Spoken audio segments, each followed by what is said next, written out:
Mielas dienorašti. Tuo tarpu, kai visas pasaulis tvinksta nuo įvykių gausos, aš suprantu, kad visą pavasarį gyvenau gan nuobodžiai. Trumpas pradėjo karą su Iranu, ukrainietiški dronai pasiekė Maskvą, kas ten dar buvo, Rytas laimėjo čempionatą, dronas, kurio niekas nematė ir negirdėjo, valandai paralyžavo ketvirtį Lietuvos, kai tuo tarpu Seimas kviečia neeilinį posėdį aptarti ne ekstremaliai situacijai, o LRT klausimai. Tai va, o aš ką galiu papasakoti apie tai, kaip aš įgijau naują hobį, tarsi iki tol buvo maža visų, kuriuos turėjau. Ką dar? Kokias knygas perskaičiau, ką įdomaus pažiūrėjau ir jeigu įdomu, neprasuk.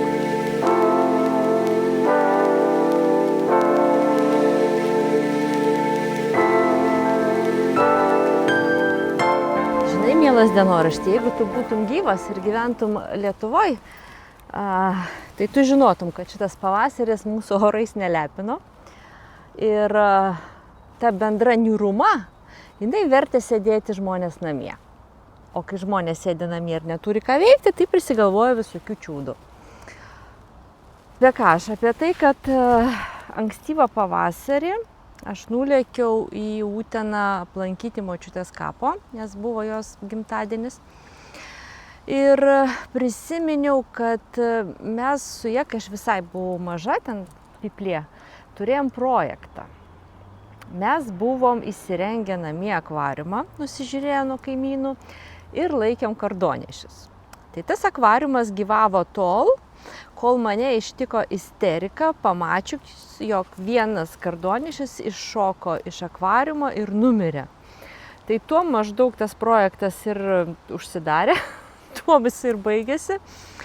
Ir važiuodama atgal aš galvojau, kad būtų neblogai kaip prisiminimą, kaip dalelę, kuri riša mane su močiute, iškeliavusi anapilin pasileisti akvariumą. Negaliu sakyti, kad tai buvo klaida, nes jisai ir iki šiol pas mane yra ir man patinka, kad aš jį turiu. Aš noriu tik tai pasidalinti savo patirtimi, kad tu, jeigu netyčia kada atgysi, kad tu galėtum išvengti mano klaidų. Tai pirmas esminis dalykas, ką turi žinoti, kad akvariumas yra brangu. Tai nėra knyga, tai nėra kokia nors akvarelė, kurią, žinai, nupirkai ir tau kaip ir biudžetui tai nepakenkia. Tu turi turėti, atliekamą, 500 000 eurų. Ir nors kuo didesnis akvariumas, tuo yra geriau, nes didesnis vandens tūris atleidžia daugiau klaidų. Iš kitos pusės, kuo didesnis akvariumas, tuo daugiau reikia pinigų, kad jį įrengti. Tuo daugiau reikia įvairių grunto, augalų ir panašiai. Tai va, pirmas dalykas. Tai yra brangu ir iš to seka patarimas neskubėti. Paleidimo atrodo taip. Vanduo drumzlinas, visa laimė, kad laikosi augalai, nes aš galvojau, kad jie man išsilakstys. Aš turiu labai didelę abejonę, ar aš gerai juos susadinau. Antras dalykas, turint omeny, kad tai brangu, reikia labai gerai suplanuoti ir greičiausiai tu kaip ir aš įsirenginėsiu akvariumą su visažine ir viską išmanančia D pagalba. Tai D turiu omeny dirbtinis intelektas. Tai šitoj vietoje reikia būti šiek tiek atsargesniam, nes, mielas dienorašti, jai reikia formuluoti labai aiškias užduotis. Iš esmės, tu turi šiek tiek nusimanyti temoje, kad gautum tokių gerų patarimų. Kad nusimanyti, aš tau kelias savokas. Visų pirma, reikia suprasti, kad yra low-tech akvariumai arba tie, kuriuos galima paleisti biudžetiškai ir kurie nereikalauja daug papildomos įrangos, ir high-tech. Tie, kurie turi dirbtinę ten pro lygio šviesą, kurie turi papildomą CO2 tręšimo sistemą, kur šiaip reikia tręšti ir panašiai. Tai va tie high-tech, jie, atrodo, jie super, aišku, bet jų įrengimas kainuoja brangiau. Lempos, kad tu įsivaizduotum, jeigu naują lempą pirksi kažkur 60 cm akvariumui high-tech, jinai gali kainuoti apie 300 eurų. Tai va. Tai kai formuluosi užduotį dirbtiniam intelektui, paminėk, kad tai turėtų būti low-tech setupas. Tuomet, tau pasiūlys geriau. Taip, tai čia antras dalykas. Šiandien penktadienis, kovo 27 ir praėjo lygiai savaitę nuo to laiko, kai aš pasileidau akvariumą. Kol kas panašu iš to, kaip aš matau, kad viskas jame, kaip ir vyksta tvarkingai. Vandenį keičiu kas antrą dieną, keičiau šią savaitę. Taip dažnai reikia dėl to, kad mano dirvožemis išskiria labai daug trąšų į vandenį ir jeigu aš nekeiščiau, augalai, manyčiau, tiesiog užsilenktų. Dabar va šitie kuokšteliai tokie, kaip tarkim vejos žolė, ne tarsi dobiliukai, o šitie kuokšteliai. Čia nauja rūšis, kurią aš aptikau parduotuvėje, irgi in vitro indelyje, ir išdalinau tą vieną indelį ir pamėčiau į skirtingas savo vejos vietas.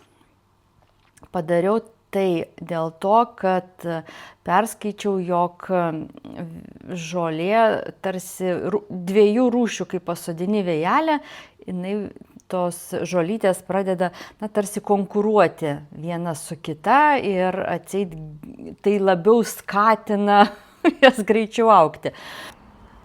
Trečias dalykas – akvariumo dydis. Aš nerekomenduočiau mažiukų, ypač tų kubų, nes mažas vandens kiekis neatleidžia klaidų. Perširsi žuvis ir bus amena. Akvariumai apaugs dumbliais ir baigsis visas projektas. Tai rekomenduočiau nuo 54-60 litrų ir į viršų. Ketvirtas patarimas, vėlgi, kai formuluosi užduotį dirbtiniam intelektui, paminėk, kad jis įtrauktų daug greitai augančių augalų. Tai labai svarbu, ypatingai pradžiai, ir labai palengvins gyvenimą. Nes aš, pavyzdžiui, pradėjau nuo lėtai augančių ir turėjau ypatingai daug iššūkių. Šiandien akvariumui dar nėra 2 savaičių, bet aš nusprendžiau pakeisti šiek tiek akmenukus ir šituos dailius gražius baltus noriu keisti į štai šituos. Aišku, aš juos dar neišploviau. Čia yra juodasis niksas, o čia yra medžio akmuo. Nežinau dar tiksliai, kuriuos dėsiu, arba ar abiejus, ar vienus, ar kitus. Ir ketvirtas, ar kuris čia jau tas patarimas, tau turi patikti. Tu turi turėti laiko ir noro tą daryti.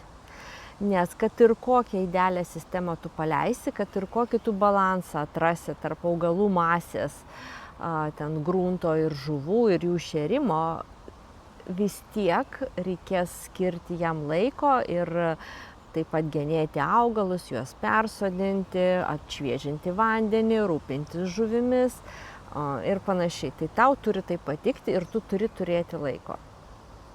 Bent jau valandą per savaitę tu turėtum skirti akvariumą. Jeigu tu jos neturi, tai geriau net ir nepradėti. Aš galėsiu žiūrėti mano vaizdo įrašus. Aš vis parodysiu, ką aš pridirbu. Vienu žodžiu, mano nusivylimui nėra ribų. Kaip sakytų mano sūnus, epic failas. Tai esmė tame, kad kol aš dėjau tuos akmenis, man visas gruntas iškilo į paviršių ir Marselė hirsuta, tai čia va šita va kaip dobiliukas, Jinai jau matėsi, kad vienu žodžiu, jinai iškilo man į paviršių. Ne tai, kad iškilo, kiek aš netyčia išroviau. Šiandien akvariumui sukanka 3 savaitės.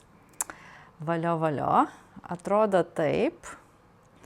Tai, kaip ir reikėjo tikėtis, kad pievelė dar nelabai išplatėjo. Tai yra, kaip čia, yra tokių ženklų, kad jinai plečiasi, bet tai neįvyksta per naktį.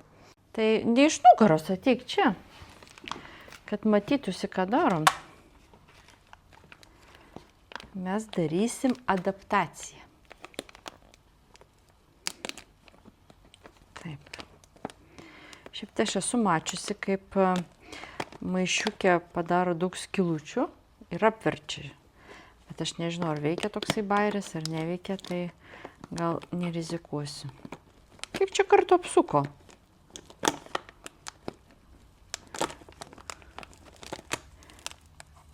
Taip.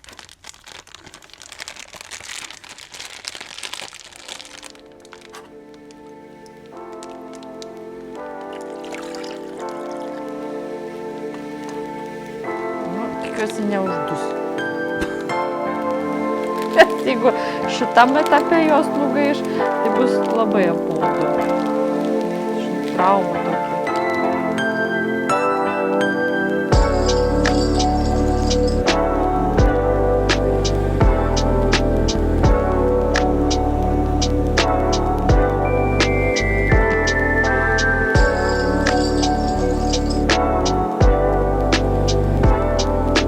Šiandien mums labai svarbi diena, nes įleisime 10 gražių neonų. Kol kas jie eina adaptacijos laikotarpį, bet kai jau bus suleisti, būtinai parodysim.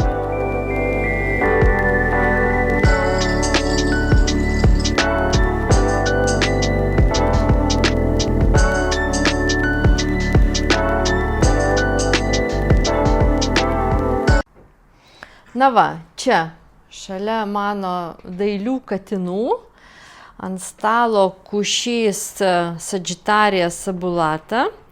Tai yra, iš tikrųjų greitai augantis augalas, bet jau iš šaknų matai.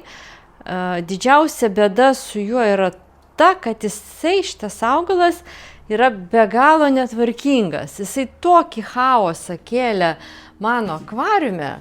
Buvo visur, aš jį pradžiai sodinau tik tai galiniam plane, bet jisai sugebėjo atsirasti praktiškai visur ir jisai tuos šliaužiančius savo ūsus leidžia po žeme ir labai spėriai dauginasi. Tai va, ką aš šiandien padariau, gavusi užsakytus augaliukus, tai va tie dar biškį drumzlinas vanduo, dėl to, kad aš ką tik sodinau, tai turi pagerėti vaizdas. Tai pasodinau Murdania keisak, čia va tokie va kaip bambukiniai lapeliai ir, o Dieve, duok man atminties, tripatyta, man atrodo taip jinai vadinasi, va šitas va augaliukas, jisai gali būti kaip kad pievos augalas, taip gali būti ir vijoklinis. Tai va dėl to aš jį pasodinau prie akmenų, galvoju, kad avdruk jisai lips tais akmenukais. Visai ne per seniausiai va šitie va oranžiniai, čia yra orange juice, kaip jinai vadinasi, rotala orange juice, jinai ne raudona, ne žalia, bet va tokia tarsi oranžiniai jinai turėtų būti. Ir tik už filtrą. Ir dar viena naujovė, tai įsigijau plaukiojančių augalų. Taip, liaudyje jie vadinami red root, raudonų šaknų. Mokslinį ten tą pavadinimą aš neprisimenu, bet galėsiu ekrane išvesti. Tai va, jeigu tu galvoji, kad aš vis dar neturiu žuvų, tai aš jas turiu. Ir tik tai bėda yra tame, kad jos yra labai drovios. Ir tuomet, kai aš sudrumsčiu vandenį, tai jos iš vis ilgam dingsta. Net maistas jų neišvilioja, va, tiek jos yra drovios. Kaip dar gali praskaidrinti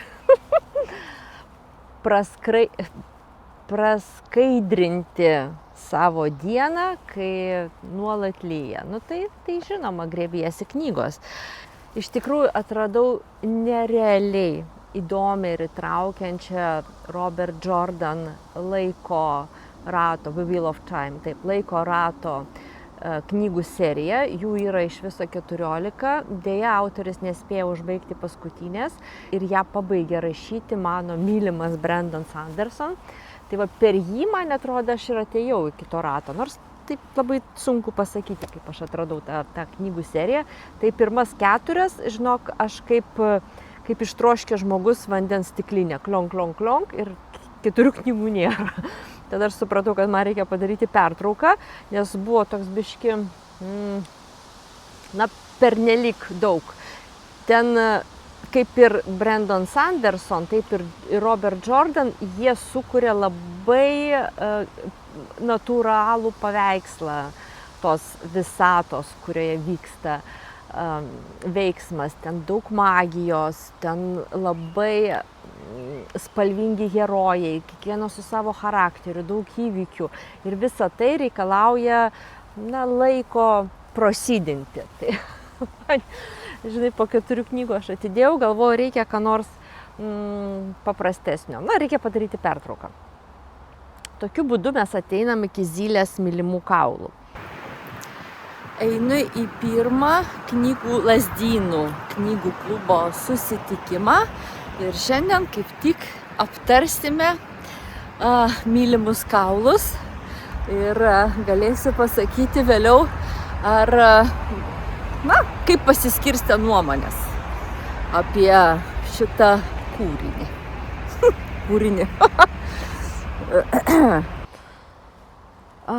Čia yra fenomenas, jeigu atvirai. Aš daug apie ją galvojau, kaip pristatyti arba kaip pasakyti savo nuomonę. Ką skatinu daryti? Skatinu labai palaikyti lietuvių autorius, nes, mūsų čia jau net 3 milijonų žmonių nėra, tai jeigu išdrįsta rašyti, tai palaikom lietuvių autorius. Jeigu galite, nusipirkite jos knygą, paskaitykite, ten yra puikios iliustracijos Bernardo, gerai parašysiu ekrane, neprisimenu pavardės. Bet pati knyga, nors jinai pelnė labai daug apdovanojimų ir nominuota jinai buvo, aš jos tikrai neįveikčiau, jeigu nebūtų knygų klubo užduotis. Realiai reikia 2 vakarų, kad ją perskaityti, jinai nėra sudėtinga, jinai nėra stora. Aš užtrukau apie savaitę, vien tik tai dėl to, kad tam antram ūpui reikėjo prisiruošti. Tai knyga apie nieką. Tai knyga, kuri neturi jokio turinio. Jeigu paprastai mes perkam knygą arba skaitom dėl turinio, ar tai būtų kokia nors informacinė knyga, ar tai žodynas, kas tai bebūtų, ar ta pati grožinė literatūra, enciklopedija, turinys yra svarbiausia. Ten vyksta veiksmas, ten yra istorija, ten yra informacija. Čia istorijos nėra. Yra veikėjai, yra padrikas, fragmentiškas rašymo stilius, be struktūros, tarp kitko. Aš turiu 10-oką sūnų, kuriam pupė, turiu omeny lietuvių kalbos egzaminę, reikėjo rašyti rašinį ir vienas iš esminių dalykų, į kurį kreipia dėmesį, reikalavimų, tai yra struktūra, tai yra turi būti pastraipos, turi būti dialogai išskirti. Tai Zylės knygoje nėra dialogų, jie yra inkomponuoti tiesiog į patį tekstą. Sudėtingai skaitosi, lengviau klausosi, nes knygų klube buvo viena dalyvė, kuri klausė ir jai labai gerai susivartojo turinys, vien tik tai dėl to, kad jinai nematė prieš akis, kaip tai yra parašyta. Tai jeigu mėgstate klausyti, klausykite tos knygos. Kalbant apie pačią knygą, tai absurdų rinkinys. Jeigu buvote Vilniuje ir lankėtės pastaruoju metu Mo muziejuje, ten gal vis dar veikia Gen Z paroda, tai va jinai puikiai iliustruoja pačią knygą, nes tai yra rinkinys nesąmonių. Ir nors autorė teigia, kad viena iš jos esminių užduočių buvo perteikti lietuvių tradicijas ir papasakoti apie jas žmonėm, kūčių stalo patiekalai greta loterijoje laimimo vyro arba namuose laikomų ožių nublanksta, nes jeigu tu netiki vienuo, tai automatiškai tu nebetiki ir kitų aspektų. Tai, nežinau, man sunku labai vertinti, daug kas sako, kad tai yra skani knyga, man jinai buvo visiškai beskonė, vienintelė vieta, kuri mane sudomino, tai ar suvalgys ragana nuprą. Tai va, jeigu tau irgi įdomu, tai kviečiu paskaityti šitą knygą, daug laiko neužgaiši, bet apie ką pakalbėti, ką papasakoti turėsi. Toks fenomenas, vienu žodžiu. Beje, nežinau, ar matosi ar ne, bet nuo metų pradžios, aš esu ta sportuotoja nuo sausio 1, iš kurių visi juokiasi. Tai va, nuo sausio 1 aš numečiau 13 kg. Ir labai tuo didžiuojasi. Padėkosiu Telegram kanalo merginas, ypač Airida. Ačiū labai už tai, kad motyvavai ir nesidrovėjai nuolat priminti apie sporto svarbą, savo dabartinę savijautą. Iš esmės esu dėkinga tau ir visom kitom merginom, kurios palaikėte.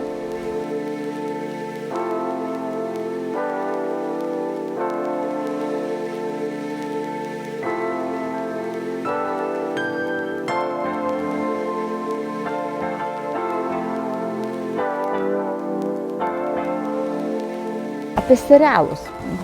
Daug jų nežiūrėjau, vaikas privertė, negaliu sakyti privertė, jeigu jisai šitą pamatys vaizdo įrašą gerai. Kartu su vaiku pasižiūrėjom, kaip jisai ne pačių pakabro, kaip Godzilla. Tai kaip čia susimėčiau dabar, ar aš ją rekomenduoju ar ne. Išprusimo tikslais ir jeigu turite vaikų, kuriem patinka, tai rekomenduoju. O šiaip, jeigu rimtai, vienintelis serialas, kurį mačiau, tai buvo, nes keičiau vandenį akvariumui pagrindinį visą laiką, tai buvo Gilded Age, aš dabar neišversiu. Gilded Age, tai yra 4 sezonai, po gal 8 serijas. Ir tau patiks, jeigu mėgsti kostiumuotas dramas, kaip Downton Abbey, pavyzdžiui, tai įsivaizduoja maždaug apie ką mes kalbam. Tai Gilded Age yra apie naujuosius Amerikos magnatus, kurie bandė prasiskinti savo kelią į tuometinę Amerikos visuomenę. Ir jie kartu įsiliedami tarsi kūrė naująją visuomenę. Tai ir ne visuomenę, o aukštuomenę. Nes, žinai, negalėjai tiesiog ateiti pas kažką į svečius. Tave turėjo pristatyti, tave turėjo įvesti į tą, vienu žodžiu.